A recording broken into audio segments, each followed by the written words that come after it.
Hare Krishna. I am Radhika Pyari Devi Dasi, and this is the continuation of the Mahabharat series retold by Krishna Dharma Prabhu. Chapter 25. Arjuna Goes to Heaven. When the Brahmins determined an auspicious day, Yudhishthir taught Arjuna the Pratismriti mantras. The king had delayed teaching him as he knew that Arjuna would leave for the Himalayas as soon as he had the knowledge. It would be difficult to live without him. But it was Vyasdev's desire that he go, so Yudhishthira knew the separation could not be avoided forever. Ultimately, it was probably their only chance to be successful in recovering their kingdom.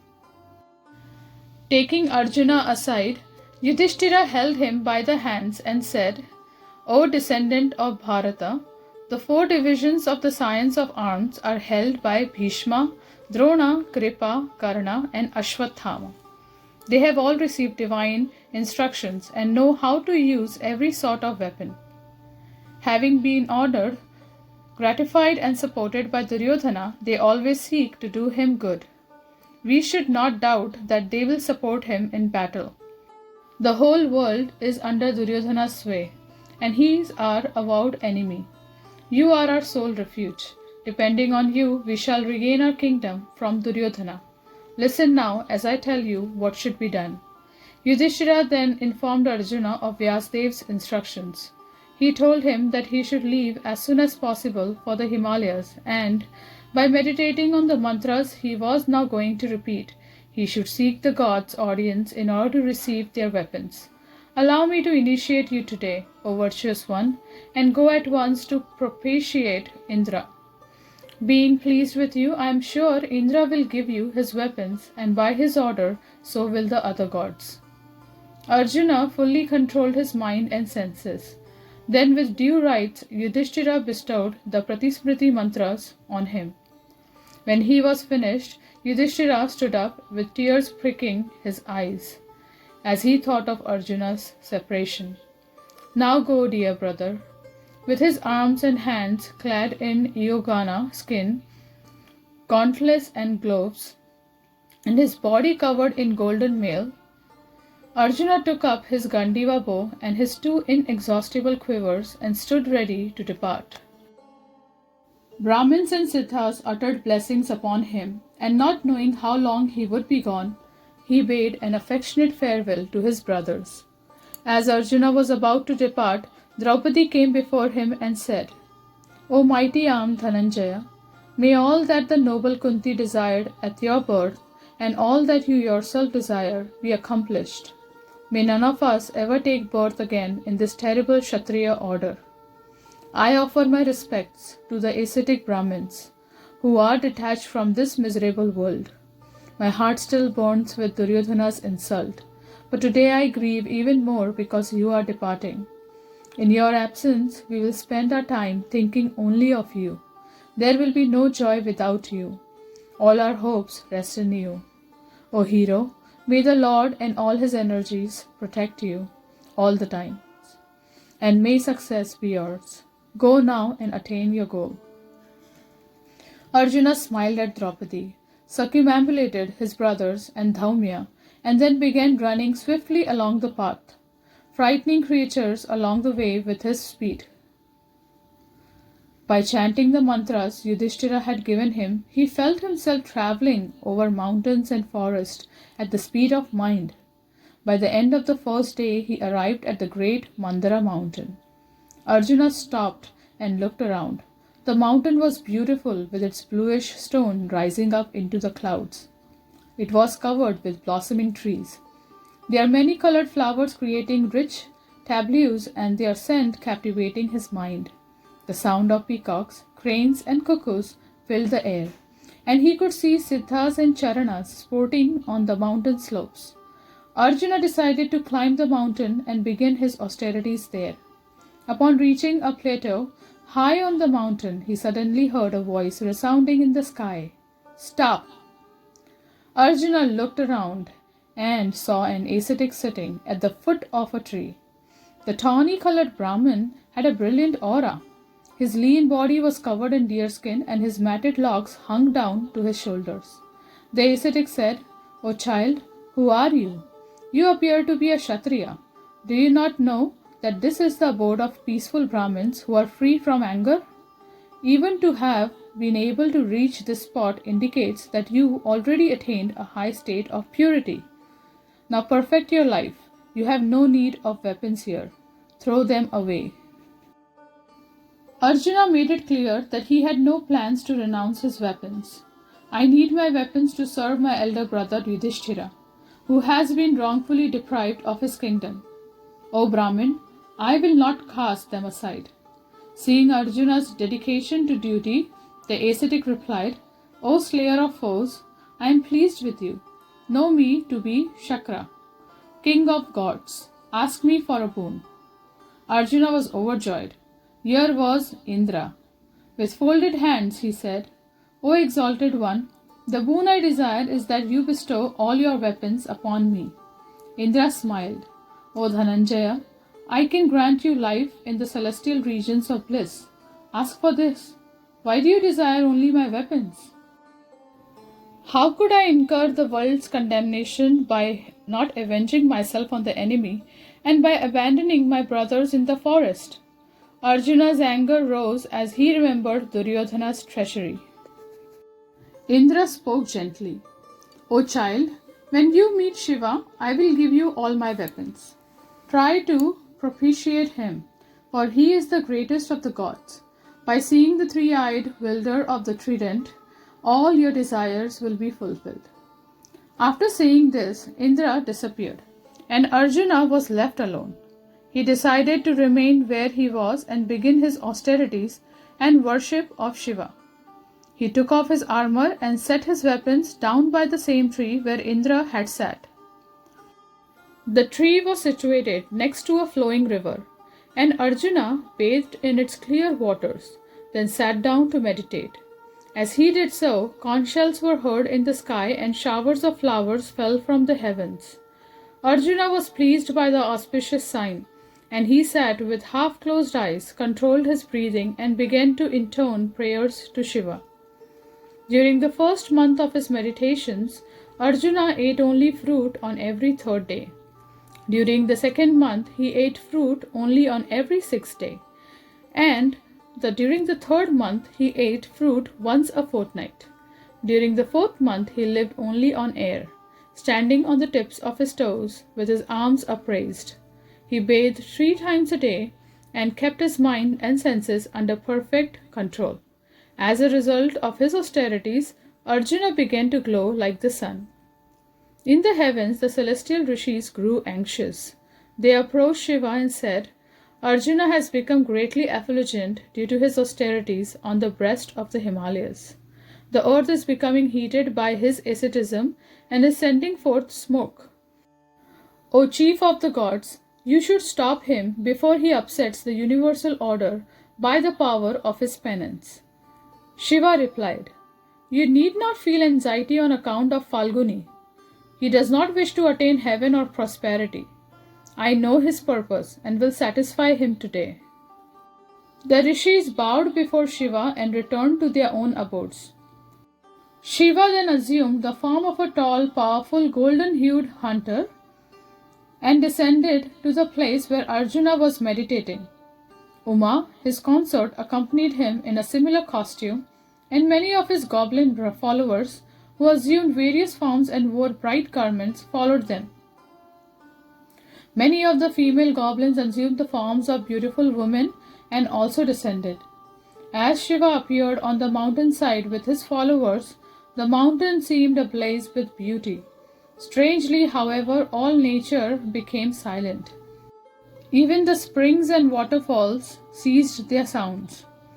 As Shiva arrived, he saw a Danava assume the form of a boar and charge at Arjuna.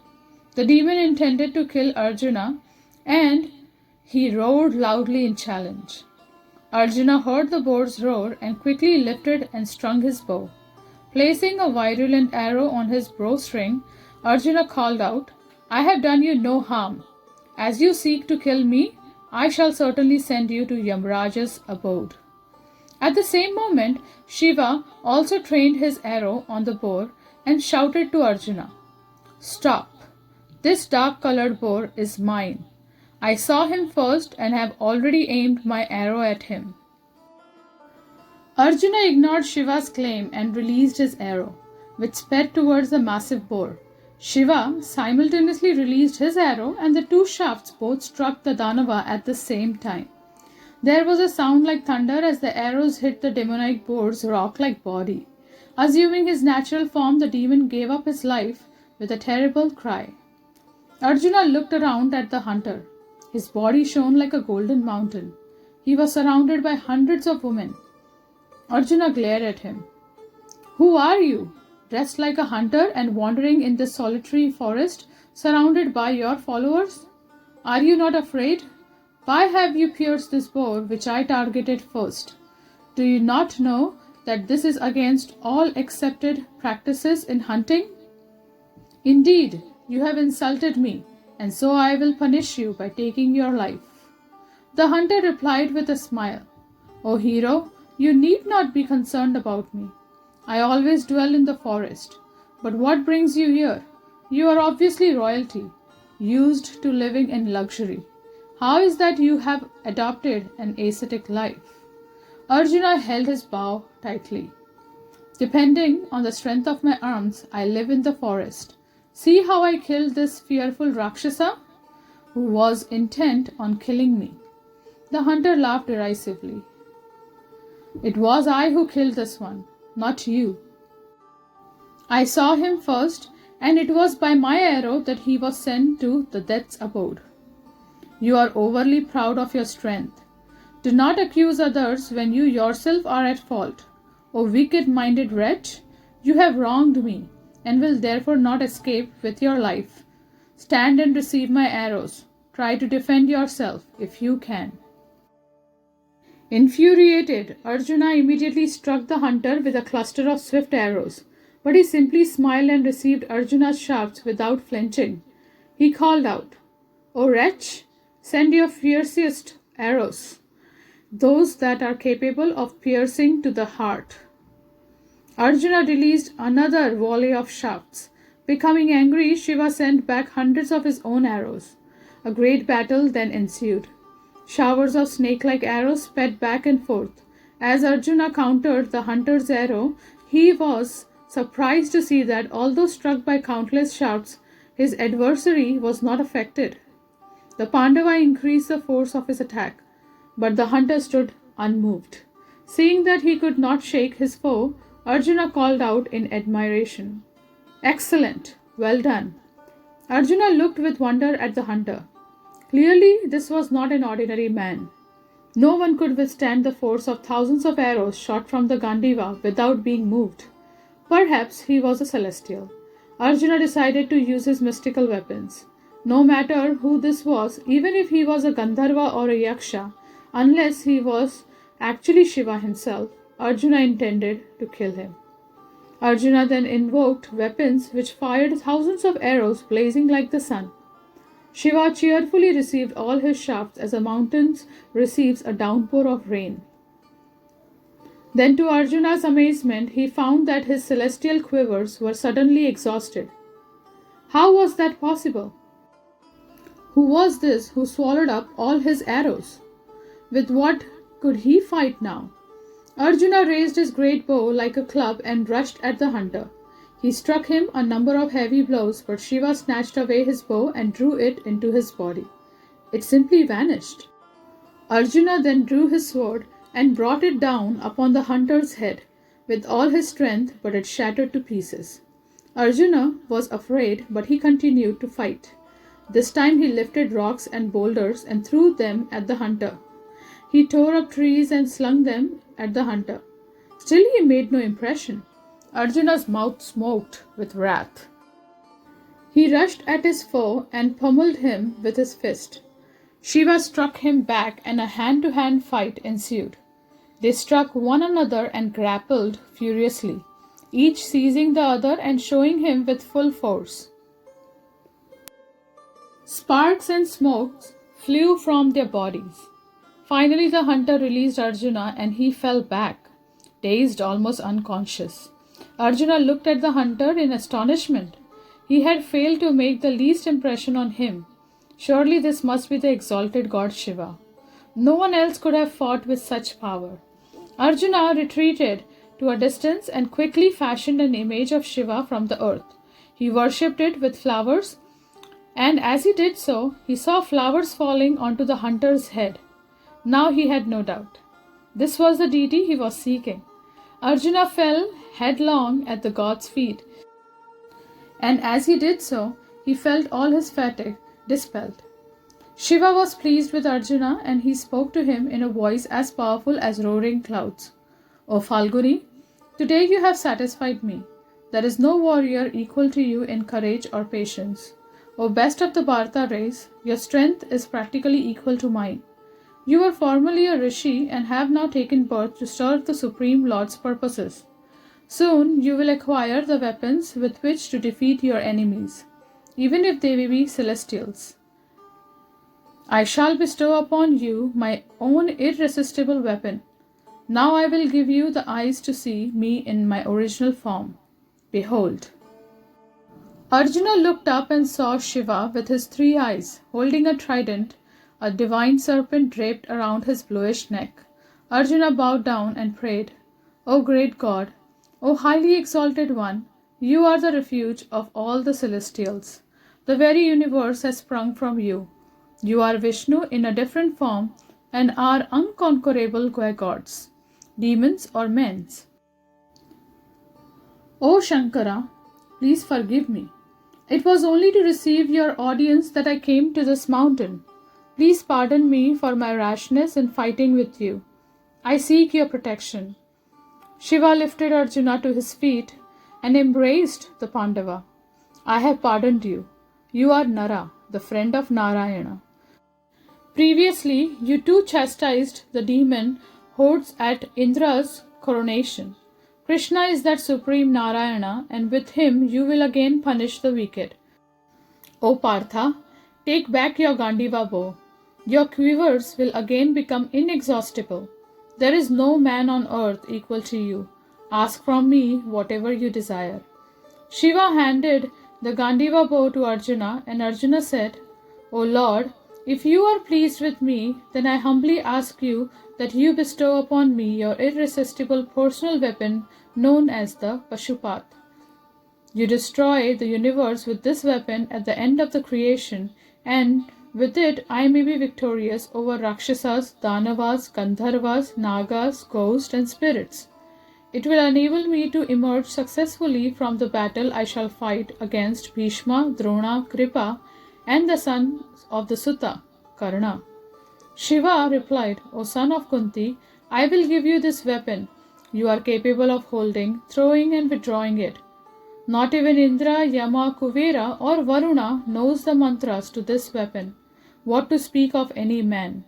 However, you must use it only against celestial fighters. The Pashupat should never be released at lesser enemies, or else it may destroy the creation. This weapon is discharged by the mind, eyes, words, or a bow. No one in the 3 worlds of moving or non-moving creatures can withstand its force.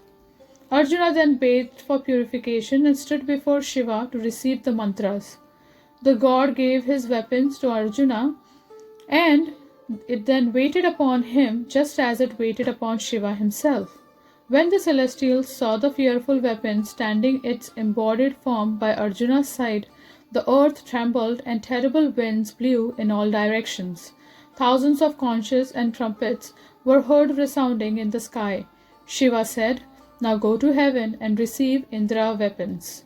He then departed with Uma and his many followers. When Shiva was gone, Arjuna stood for a few moments, gazing at the sky, awed by what had just transpired. He had seen the god of gods. The unknowable deity had touched him with his own hand. Arjuna now considered his enemies already vanquished and his ends accomplished. He possessed Shiva's irresistible weapon. Although he could not discharge the Pashupat at human foes, its very possession made him feel invincible. While Arjuna stood absorbed in thought, Varuna appeared before him, accompanied by the rivers personified and many Nagas, Siddhas, and other lesser gods. Kuvera was also in attendance, his body resembling pure gold and seated upon a splendid chariot. Kuvera was accompanied by countless yakshas. They stood before Arjuna, illuminating everything with their bodily effulgence. Arjuna also saw in the sky the god of justice, Yamraj, approaching on his chariot with mace in hand and flanked by the personified forms of death and time. On a nearby mountain summit, Arjuna saw Indra and his queen Sachi seated on the back of the celestial elephant Airavata and appearing like the rising sun. A white umbrella was being held over his head, and he was surrounded by Gandharvas and rishis who were eulogizing him with Vedic hymns. Arjuna chanted numerous prayers in praise of the gods and offered them fruits and waters. As he stood gazing in amazement, Yamraj spoke, his voice as deep as autumnal rain clouds.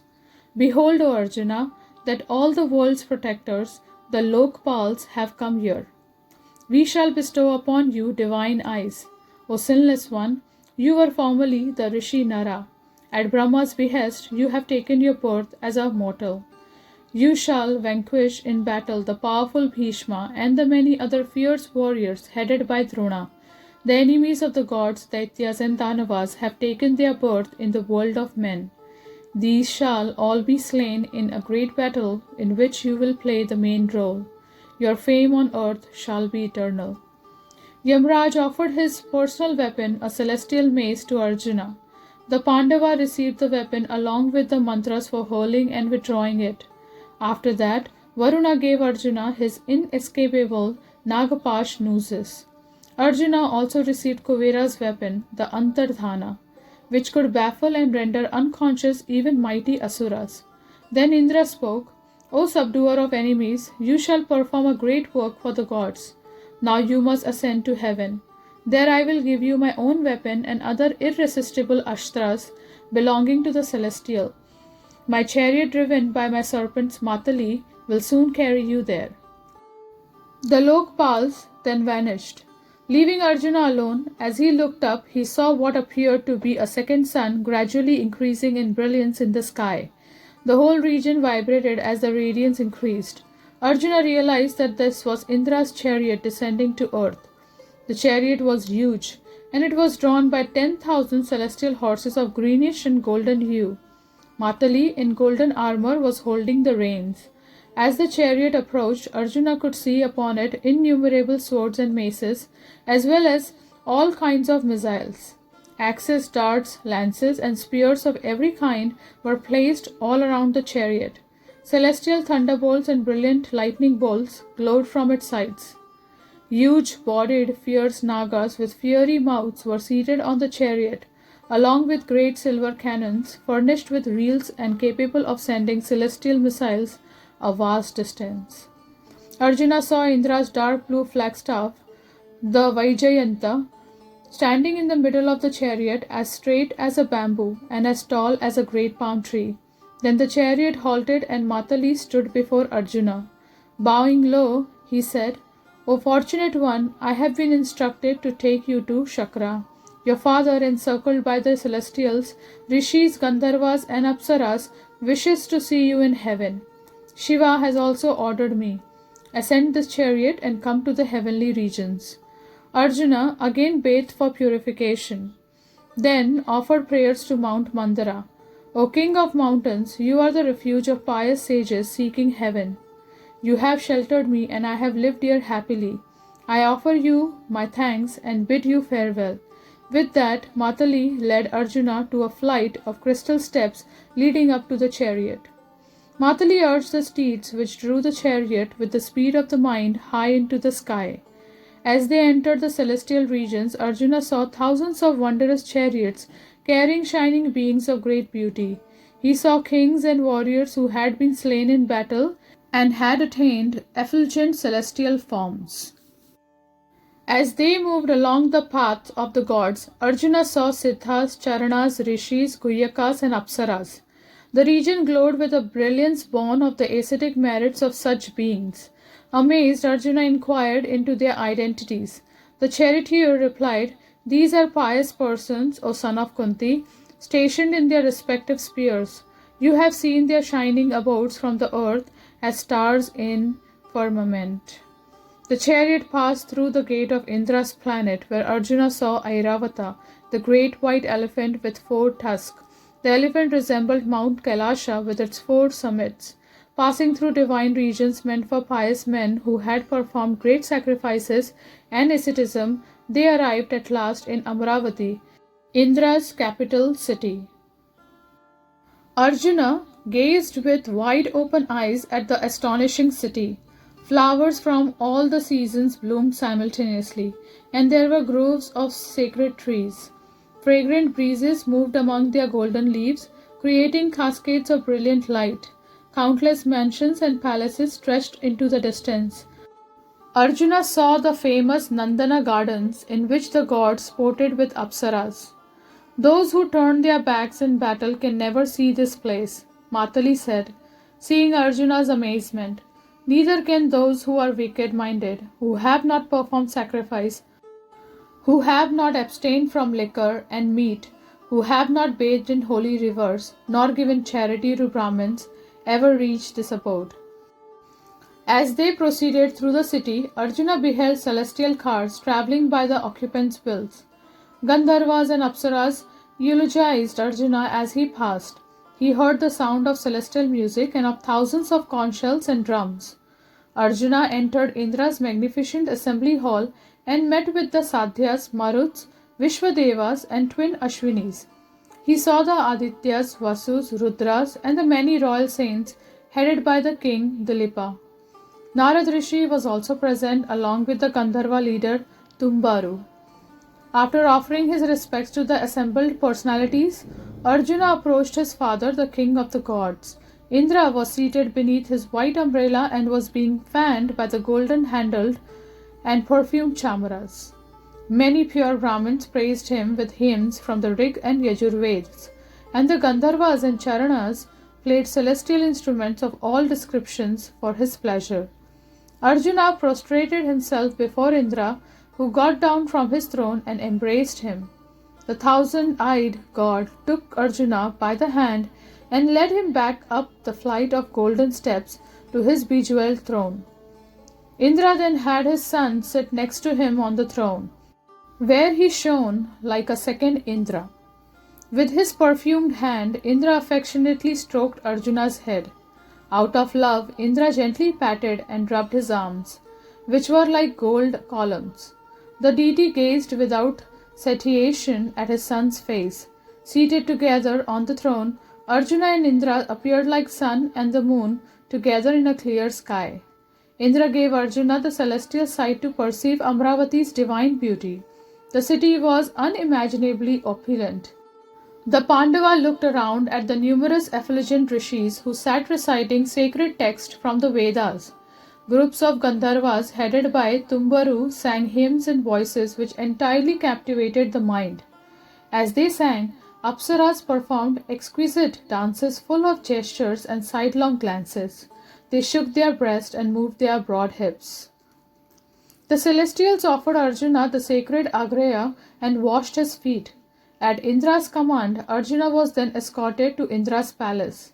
Arjuna took up residence there and Indra instructed him in how to use the celestial weapons and especially the irresistible thunderbolt weapon, Vajra, and Indra's powerful lightning flashes. Although living amid splendor and opulence, Arjuna could not forget his brothers in the forest, and he longed to return to them. Whenever he thought of his brothers, he also remembered the circumstances that had brought them to the forest, and he remembered Shakuni, Dushasana, Duryodhana, and Karna. Arjuna had no peace. As he was equipped with one powerful weapon after another, he thought only of the inevitable battle that would take place in the future. No one would be able to stand against him now. Those wicked-minded men would be punished. Draupadi would be avenged and Yudhishthira's kingdom would be recovered. When Arjuna had become adept at using all the weapons, Indra told him, "You should go to your friend Chitrasena and learn singing and dancing from him. He can teach you such music that does not exist in the world of men and is known only to the celestials. This knowledge will prove useful to you in the future." Arjuna thus learned the Gandharva skills. The Pandava did not know why Indra had requested him to study such subjects, but he was sure the god could see by divine intelligence that such knowledge would surely be helpful in the future. Arjuna lived in Amravati for 5 years, thinking always of his brothers. As the time for him to leave approached, Indra summoned Chitrasena and spoke with him in private. "O chief of the Gandharvas, I have seen Arjuna casting glances at Urvashi. Go to her and have her wait upon the Pandava with all her feminine graces and skills. As you have taught him all the arts of music, so now you should teach him the art of associating with women." Chitrasena said, "So be it," and went at once to Urvashi and described Arjuna's many virtues. "O lady of fair hips, know that I have come here on Indra's command to ask from you a favor. There is one now living in heaven who is renowned among men for his grace, behavior, beauty, vows, and self-control. He is famous for his might and his prowess, and he is respected by the pious. He is also endowed with presence of mind, is a genius, and possesses great energy. That mighty hero is forgiving and without malice. He knows all the Vedas with their many branches, is devoted to his elders, is never boastful, sees even small things as if they were important, and is always the shelter of his dependents. His name is Arjuna. And his father Indra brought him to heaven. O blessed lady, Arjuna seems inclined towards you. Please go to him and allow him to obtain you." Urvashi cheerfully replied, "Having heard of Arjuna's virtues, how could I fail to be attracted? Indeed, thinking of that hero, I am already stricken by the god of love. O Chitrasena, go now wherever you like, and I shall go to him." Having succeeded in his mission, the Gandharva left. Urvashi then prepared to meet Arjuna. She bathed and smeared her body with perfumed unguents. Dressing with layers of diaphanous silks, she adorned herself with jewels and gold ornaments, as well as fragrant garlands of brightly colored flowers. She was absorbed in thoughts of Arjuna, and her heart was pierced with Cupid's arrows. Inflamed by desire, she imagined herself lying with Arjuna on a soft white bed laid over with silk sheets. Setting out at a time when the moon began to rise, the thin-waisted Urvashi went towards Arjuna's abode. As she walked, her long black braids, which she had decorated with bunches of flowers, swung round her beautiful white face. Her two finely tapering breasts, adorned with a string of diamonds and pearls and smeared with fragrant sandalwood paste, trembled as she walked gracefully through the gardens. Her high round hips, covered with thin cloth and decked with golden chains, moved from side to side. The rows of golden bells around her ankles tinkled gently. She defied the splendor of the full moon and was quite capable of breaking the vows of great ascetics. Exhilarated by the little liquor she had drunk, and full of desire, she cast glances from side to side and seemed even more alluring. Seeing her pass, the Siddhas and Charanas considered her the finest sight in heaven. She soon arrived at Arjuna's door and sent word to him through the doorkeeper. Arjuna immediately invited her into his house. He was anxious that the goddess had come to see him at night. Seeing her incomparable beauty, he closed his eyes out of modesty. Arjuna worshipped her as if she were his superior and said, "O foremost of Apsaras, I bow down to you. What is your command? I am your servant." Hearing his words, Urvashi was overjoyed. Her voice rang out like tinkling bells. "O best of men, I will tell you what brings me here. When you first came to heaven, a large assembly was convened, during which we celebrated your arrival. All the gods and celestials were present, and you were seated by Shakra's side. You saw me then dancing in the midst of the chief Apsaras. Your gaze rested upon me for some moments, and Indra noticed your attentions. Thus he has sent me here through Chitrasena. I have come to wait upon you, O hero. My heart is stolen by your virtues, and I am under the control of Kamdev. This is my wish. Let me possess you tonight." Arjuna at once covered his ears in shame. "O blessed lady, O most charming one, it is not proper for me to hear you speak such words. You are the wife of my superior. As the illustrious Kunti or the beautiful Sachi, Indra's consort, is to me, so too are you, O goddess. Do not doubt what I say. O lady of sweet smiles, I did indeed gaze upon you, but not out of desire. There was quite another reason." Arjuna had heard of Urvashi while at home on earth. Thousands of years previously, she had become Pururava's wife, who was one of Arjuna's ancestors. It was her son who had been the forefather of Arjuna's dynasty. Arjuna told Urvashi that he thus felt quite unable to make her his lover. "O blessed one, when I gazed at you, I was simply amazed to see the mother of my dynasty. You should not entertain any other feeling for me than that of your son." Urvashi smiled. "O son of Indra, we of the heavenly realms are not feathered by human morality. You need not see me as a superior. I have sported with other sons and grandsons of the Puru dynasty without incurring sin. Be favorable towards me. I am burning with desire and feel devoted to you. Do not reject me, for that is not the practice of virtuous men." But Arjuna could not change his attitude. "O beautiful lady, hear what I tell you, and let the four directions and all the celestials also hear. You are no different to me than Kunti, Madri, or Sachi. I bow my head to you as my mother. Please protect me as your son." After Arjuna had spoken in this way, it was clear to Urvashi that he was firm in his determination. Rejected and insulted, she became angry. With knitted brows and quivering lips, she exclaimed, "As you insult a woman who has come to you at your father's command and out of her own desire, a woman pierced by Cupid's arrow, you shall lose your manhood and live as a dancer in the company of women. O Arjuna, you shall become a eunuch and lose all respect." With that, Urvashi turned and left Arjuna. Arjuna thought carefully. Surely Indra must have known that this would happen. Why then had he asked Chitrasena to send Urvashi to him? Arjuna went at once to Chitrasena and told him what had transpired, repeatedly mentioning the curse. Chitrasena then went to Indra and informed him of the situation. Indra called for Arjuna and spoke to him in private. "O best of men, because you are her son, Kunti is the most glorious mother. You have defeated even the rishis by your self-control and patience. Do not worry. Urvashi's curse will be for your good and will prove useful. You will need to pass your final year of exile incognito. At that time, Urvashi's curse will take effect, and living as a eunuch, no one shall discover you. Having passed 1 year without your manhood, you shall regain it at the end of that period." Arjuna was relieved. The Pandava then stopped worrying about the curse and continued to live happily in the heavens with his father and Chitrasena.